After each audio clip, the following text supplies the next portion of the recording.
What's going on, fam? Scranton Strangler here. I appreciate everybody stopping by. We're pretty much every day coming out with you with a live stream of college football related, NFL related, or epic video game gameplay. I appreciate everybody for stopping by for the second time.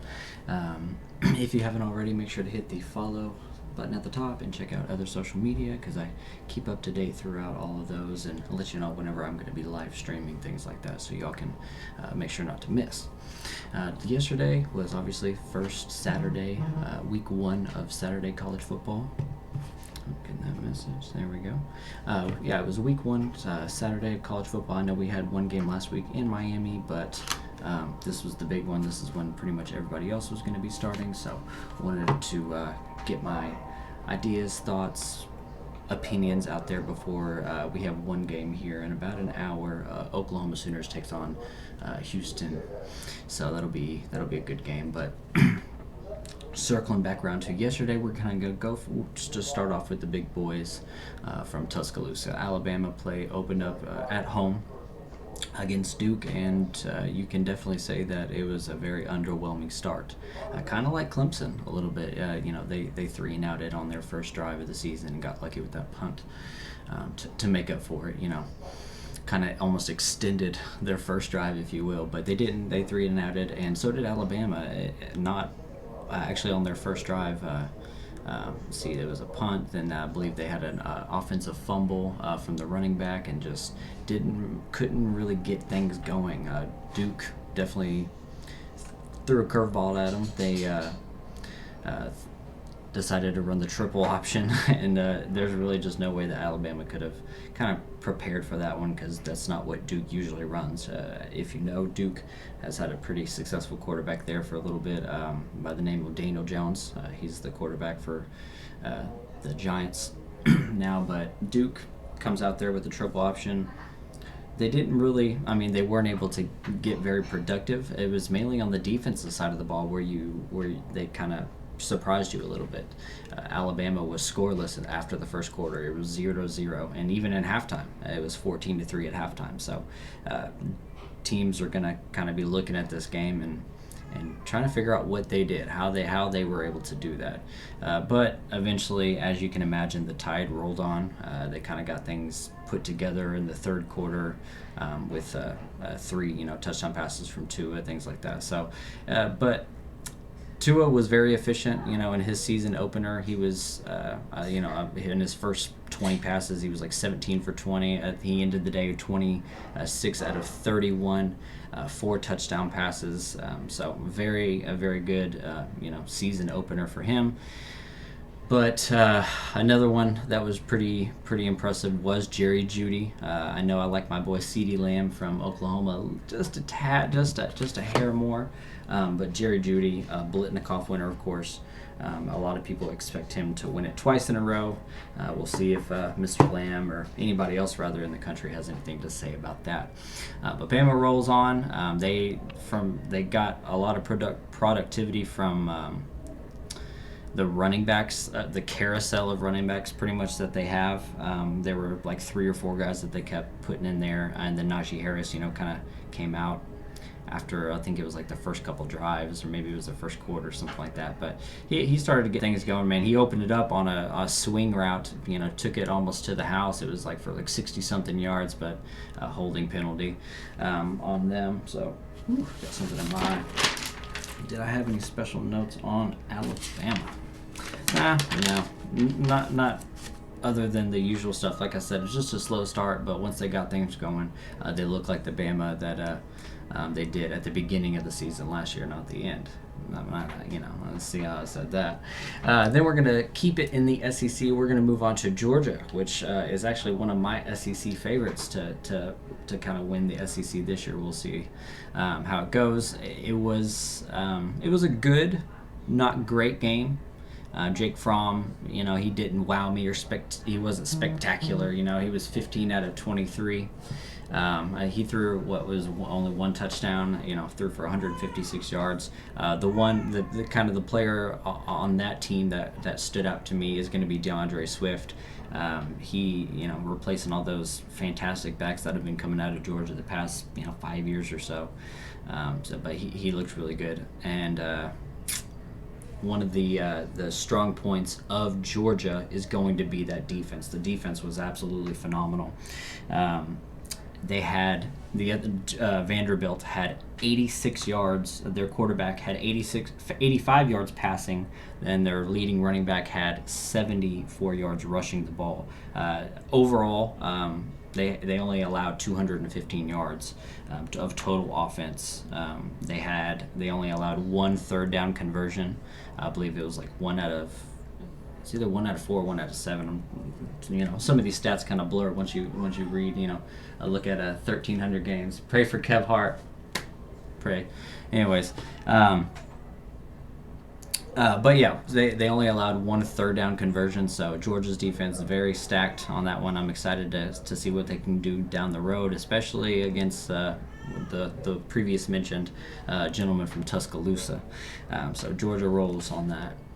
Now we're going to open it up and talk a little bit about Ohio State. This was a lot of debuts here. Ryan Day, coach. He was the interim head coach last year, after when Urban Meyer left. But this was his true head coach debut. Justin Fields, quarterback transfer from Georgia. His first debut, first time he's really thrown a collegiate pass, that mattered. And then the defensive scheme. They throw in a whole new defensive scheme, and that was probably where they lacked the most. They opened in the horseshoe right out of the gates. Took it out, I think it was 28-0 in the first quarter, if I'm not mistaken. Yeah, 28-0.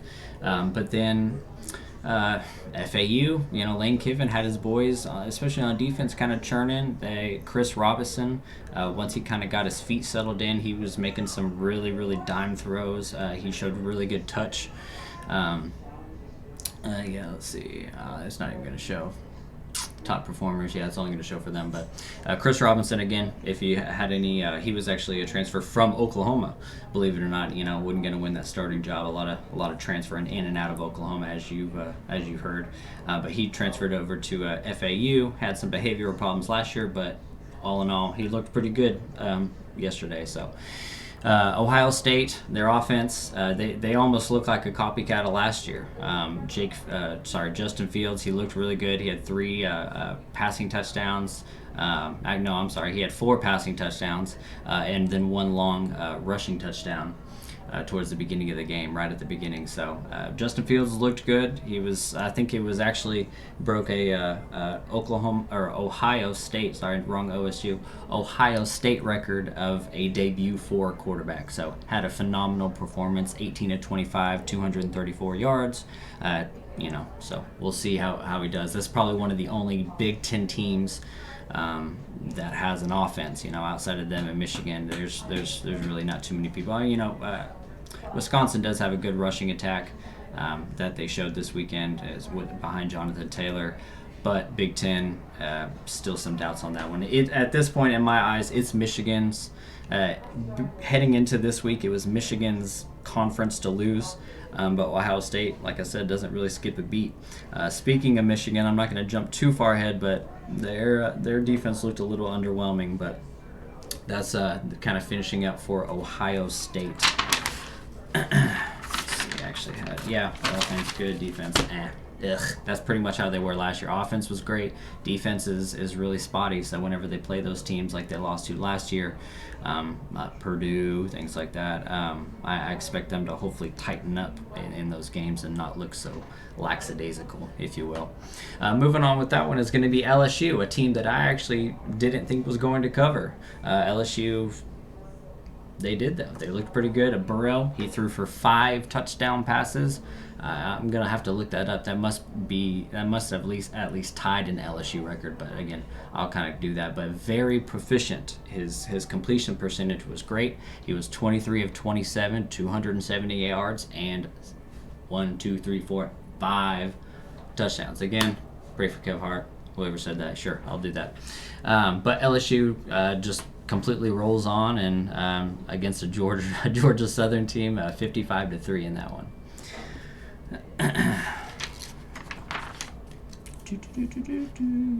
Yeah, LSU defense. Another side note. So I've got some side notes that I want to make look down in between each of these just to make sure that I don't forget anything. 1 second. My phone keeps. The defense of LSU, they pretty much seem to be a force to be reckoned with. I've got right here that they had 98 total yards of offense, yards of offense against them. So Georgia Southern, between their passing yards, between their rushing yards, they only equated to 98 total yards, which is extremely impressive. I don't care, how bad you are. So we'll scroll down and circle around back to Michigan, which is a team that you expect some phenomenal defense from. But Middle Tennessee, they were actually able to kind of hold off. They had 300 yards of total, over 300 yards of total offense. I think it was like 301 against a Michigan team that's been stacked for many, many years. They have the best defensive coordinator in college football. So they just kind of looked a little sluggish. Now the 23 yards in the air. I'm not gonna spot too much on that one. So we'll kind of move on. Oh, I can hear my little baby. She's been hit or miss this past weekend. I got her to take a little nap earlier, and she seems to have just woken up. So move on to Michigan. Offense looked decent. Shea Patterson is going to be the best quarterback that they've had there for quite a while. There's really just no excuse at this point for Michigan to not win this conference. The big bad wolf for them has been obviously Ohio State.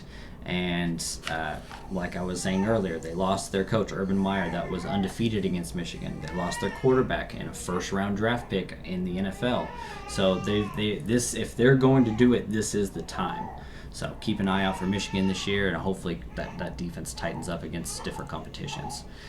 Moving on to... Hold on 1 second, guys.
Sorry, I had to check on the little girl. When she cries, I just can't keep going. My mind doesn't it doesn't think in two places like that. Okay. It's kind of hard to hear though. Anyways, okay. So Texas, we're gonna move on to the University of Texas and Austin. They looked pretty good. I'll tell you, the player, obviously, they're going to be the player of the game is Ellinger. He looked great. He really did. Let's see, Sam impressed. He threw, 4 touchdown passes, and they all looked very, very good. The defense, though, is going to be the hard part, which is kind of surprising in Texas. Usually they're stout, hard-hitting. They allowed over 400 yards of offense, and that's... it's not something that you usually want to do whenever you're playing an LA Tech that only put 14 points up in the entire game. So it's, I guess they kind of almost like a bend not break defense, if you will. But Texas, they have a very, very steep competition next week against LSU. I'm going to have to sit and really think about that one. If you would have asked me 3 days ago who was going to win that game, I would have told you Texas. But I'm gonna have to do a little bit more on that one, because that's obviously going to be probably the game of the week next week is Texas, and I think it's actually going to be in Baton Rouge, if I'm not mistaken. But both top 10 matchup. LSU impressed thoroughly. And Texas looked good on offense, but that defense is where, and another thing is that Texas offense is going to stand up to a team that only allowed 98 total yards of offense against them, yesterday. So that'll be interesting. Make sure to keep your eyes out on that one. And then, I'm going to skip this one for now. Don't worry, we will talk about it, but I'm going to move down. I'm going to save that one for last, actually. We're going to move into Washington, going against hosting Eastern Washington. Well, I can tell you, Jacob Easton has waited for this moment for a couple years now. He sat in Georgia for a year.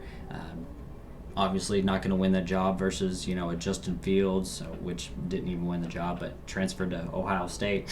And then sitting behind Jake Fromm for a year, he transfers to Washington, sits down there for a year. So this guy has been very patient, waiting for his opportunity. And as you can see, he did phenomenal. 27 of 36, 349 yards, and 4 touchdowns. And he threw with purpose. He threw every single ball that he threw pretty much was, on the money. If it wasn't a caught ball, it was still a very good thrown ball. It was just contested, a good play on the defense. So Jacob Easton, has been waiting for that one. And Washington, it looks like it's their division, their conference to lose at this point, with Oregon losing in a big one last night. Look for Washington to keep that conference in their pocket. Let's scroll down. Actually, I want to, before I move on to that one, Washington, number 2, Aaron Fuller. Number 2, watch him. He's made actually some hell of a throws at Washington's Fuller. I didn't even have to look at this real quick.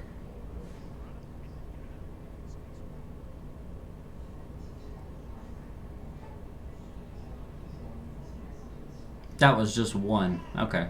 They're not going to show it, but it's all good. Anyways, that was his second touchdown catch. He had the first one, it was a OBJ-esque. It almost looked actually a little bit better, but it wasn't, 50 yards down the field that Eli threw it to, and he wasn't pass interference. But it was a very phenomenal one-handed grab. Make sure to look it out if you want to see a really, really good catch, okay? So Washington rolls, and they've got some playmakers on them. Penn State was a team that, I didn't really know, honestly, too much about. I wasn't too much of a believer. They lost their quarterback this offseason. They lost 2 great running backs in the past couple years. So I wasn't really sure what to expect, who that was going to be, and they opened up fast. They kept going fast, and they finished fast. So it was, as you can see, 20, 24, 14, 21 in the 4 quarters that they played.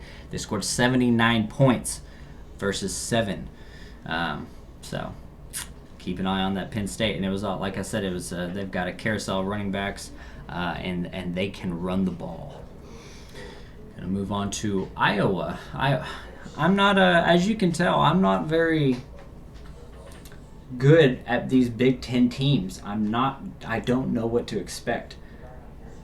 Outside of 2 of them, none of them have they don't have a prolific offense. They just have some hard-hitting, stout defenses. So that's kind of what, outside of those 2 teams, like I was mentioning, the Big Ten's kind of transitioning into that just stereotype, if you will, kind of like the Big 12, how they don't play defense. So we'll see on that one. Which whenever you, like Texas, whenever you're playing in LA Tech and you give up over 400 yards, that's kind of where the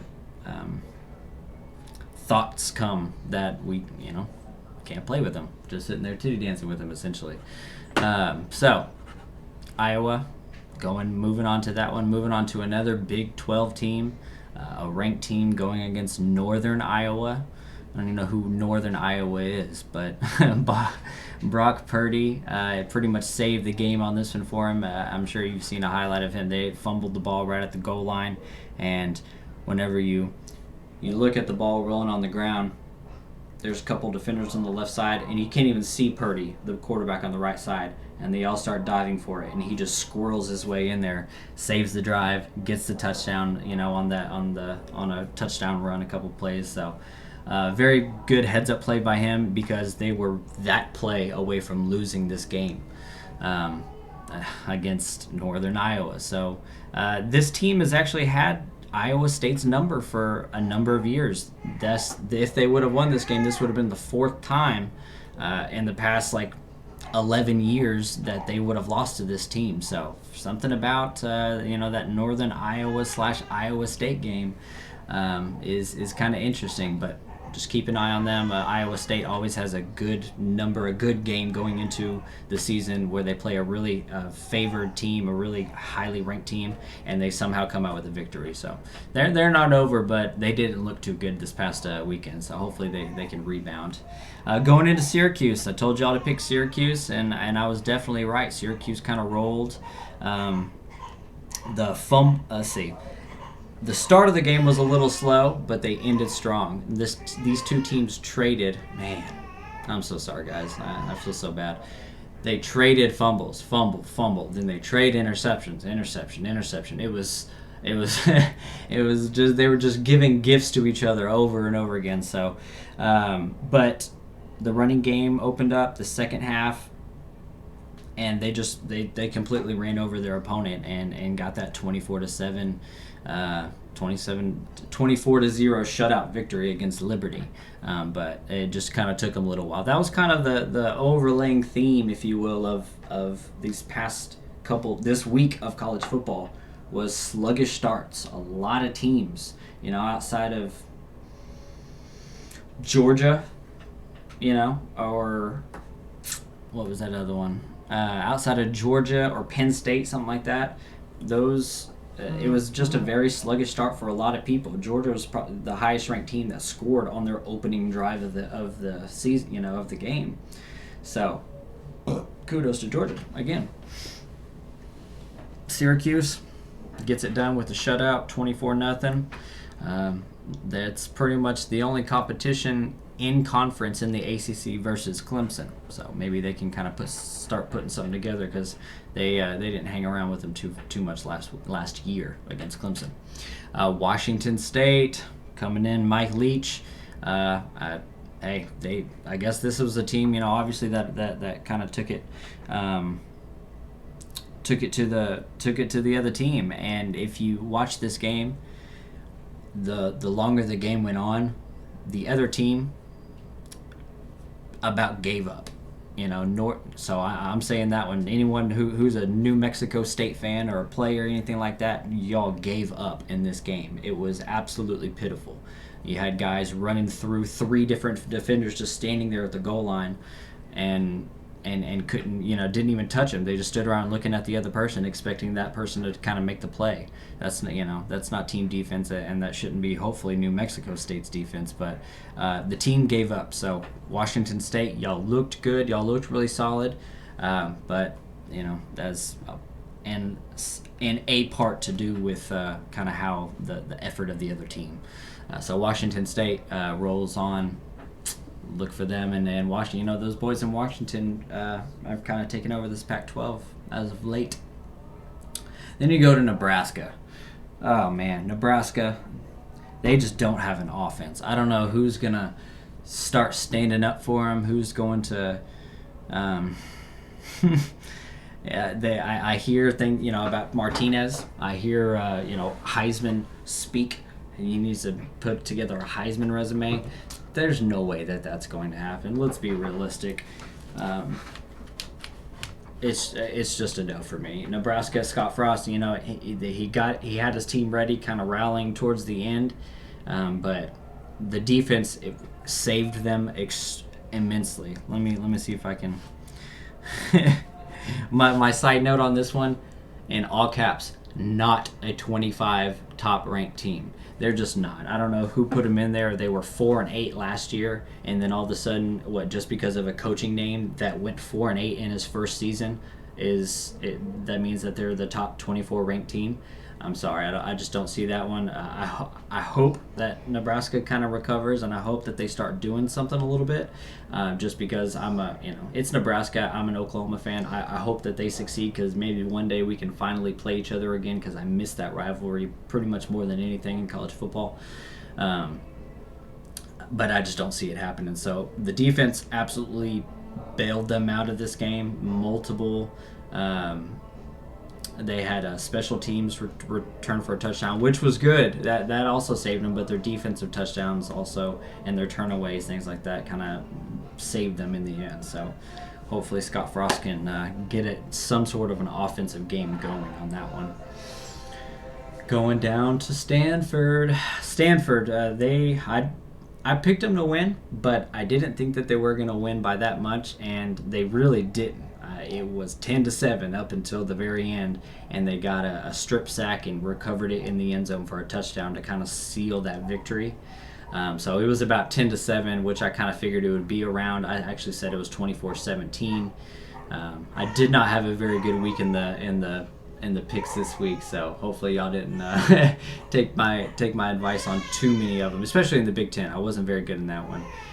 But we got a couple games tonight that I can kind of at least go even. I went 8-10 against the spread on these weekly matchups. I'm 9-10 on the year, obviously because of the Miami game that started last Saturday. But Stanford pulls it off. Very, very sluggish game. A team that's not very good running the ball, but they kind of picked it up a little late in the game. As you can see, it wasn't a very good average, if you will. It was 22 carries for only 97 yards. One of the best running performances of the week is what the Clemson Etienne Jr., which had 12 carries for over 200 yards and multiple touchdowns. So you can kind of see the difference. Obviously, he's not playing against the line, all that. He's playing a little bit better a team than Clemson did, but still.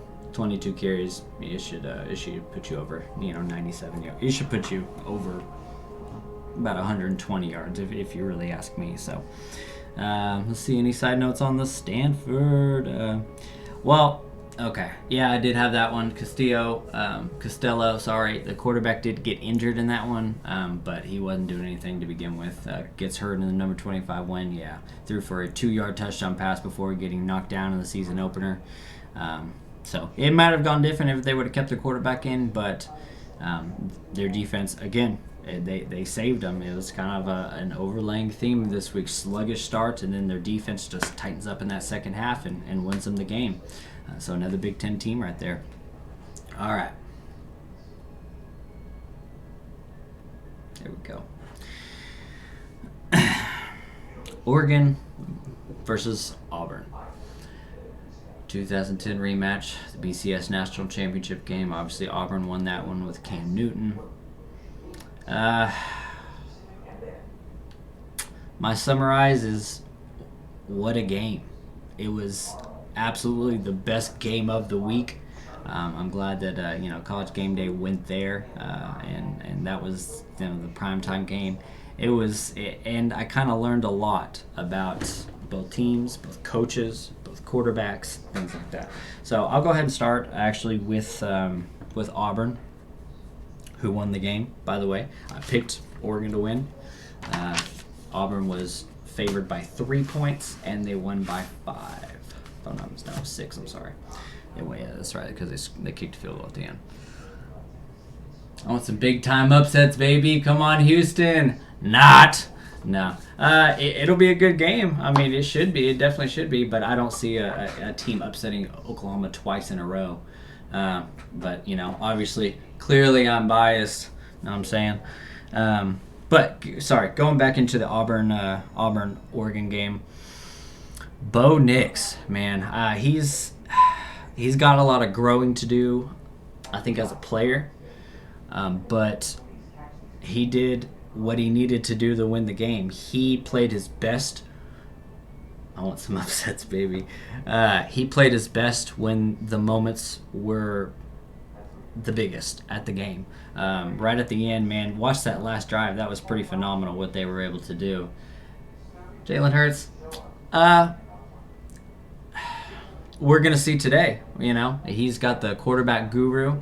He's got Lincoln Riley. You cannot tell me if you think Lincoln Riley's overrated, then you don't know college football. So it's going to be interesting to see what he can do with Jalen Hurts. But I'm not expecting Jalen Hurts to win the Heisman Trophy or anything. I'm looking more like Tua obviously had a phenomenal day, or that running back Etienne Jr. from Clemson. So I don't expect Jalen Hurts. He can't. I think he'll have a good season, but he's not going against everybody else in college football. He's also going up against Kyler Murray, his numbers. He's also going up against Baker's numbers. So he's got a lot of things against him. So I don't think he'll put up the numbers that he needs to, if you will. So, but going back to Bo Nix, man, kid's got a lot of heart. That was really awesome. It was really awesome too to kind of see his dad up there.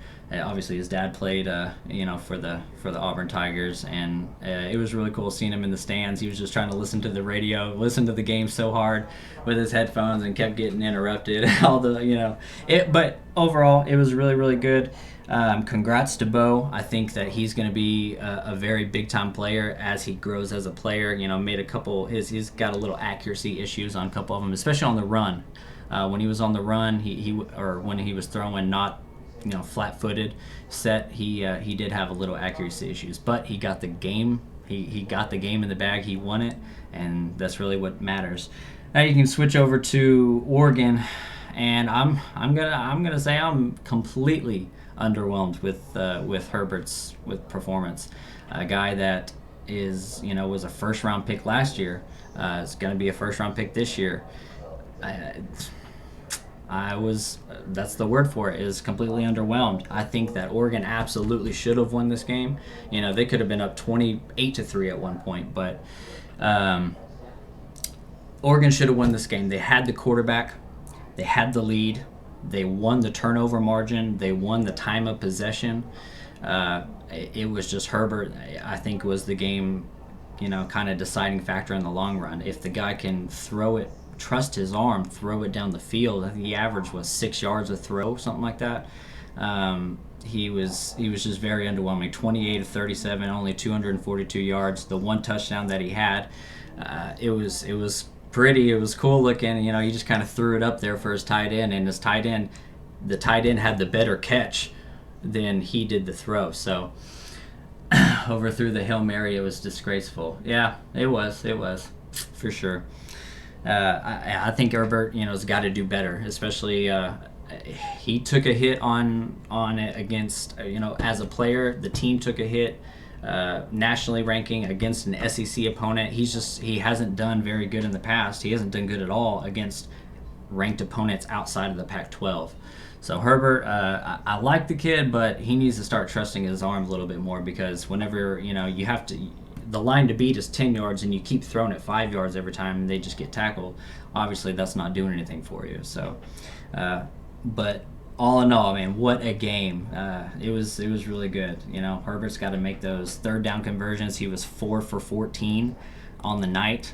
That's not very good whenever you're trying to make it in the NFL. Trying to raise your draft stock, if you will. So. Running game completely died in the second half for Oregon. That definitely hurt him as well, because then they weren't really respecting it almost. So, but you kind of expected that. Auburn has a phenomenal defensive line. They've got fifth-year seniors there, a bunch of NFL draft prospects on there, but. Just what a game. I picked Auburn to win it, and it was hurtful. They could have won it. They could have just kicked that field goal at the end, went up by 2, and I still they didn't cover. I still would have got my pick right. But Bo Nix, man, he threw that. That was a great throw too. His 2 best throws were his 2 touchdown passes. So again, Bo Nix, he's going to be a force, hopefully, growing as a person, growing as a player, fitting in the system a little bit. Gus, the coach for Auburn, is now calling the plays there, so there was also some of that that was kind of new, just all in all. But So that's going to be my talks for yesterday's games. We've got one game tonight, and it's going to start in about 25 minutes. Sorry, my baby must have just woke up from a nap. I got a game starting in about 25 minutes. I expect Oklahoma to win it. No upsets. Sorry, Neil. Use the brains, kick the field goal. Oregon wins. Think about that. No, because Hubert can't throw it more than 5 yards down the field, so he would have just dinked and dacked it the whole time. He only threw for one touchdown pass. Even if they would have kicked it, I don't think they would have won it. But hey, that's only my particular opinion. So, or OU rolls tonight. I was thinking if you'd asked me yesterday, it was going to be around 55, 52, maybe 52, like 27. But with all these slow starts and these teams putting up these yards against big teams, I'm feeling more of like maybe a 37. They're scoring maybe around 37. All I really care about, I know Oklahoma's going to win. I don't have them actually to cover what they're covered to win, but as long as they can keep that quarterback, De'Aaron King, under 300 yards passing and under 100 yards rushing, I think that it's a win for them. I'm excited to see what Alex Grinch is going to bring. He brings a whole new scheme to Oklahoma, but his biggest thing, I think, is his mentality. He's a fiery guy, and I'm excited to see what he brings. So I'll come back at y'all tomorrow. We'll talk a little bit about Notre Dame, and have a good one. Appreciate you, everyone, for stopping by and talking. Scranton Strangler out.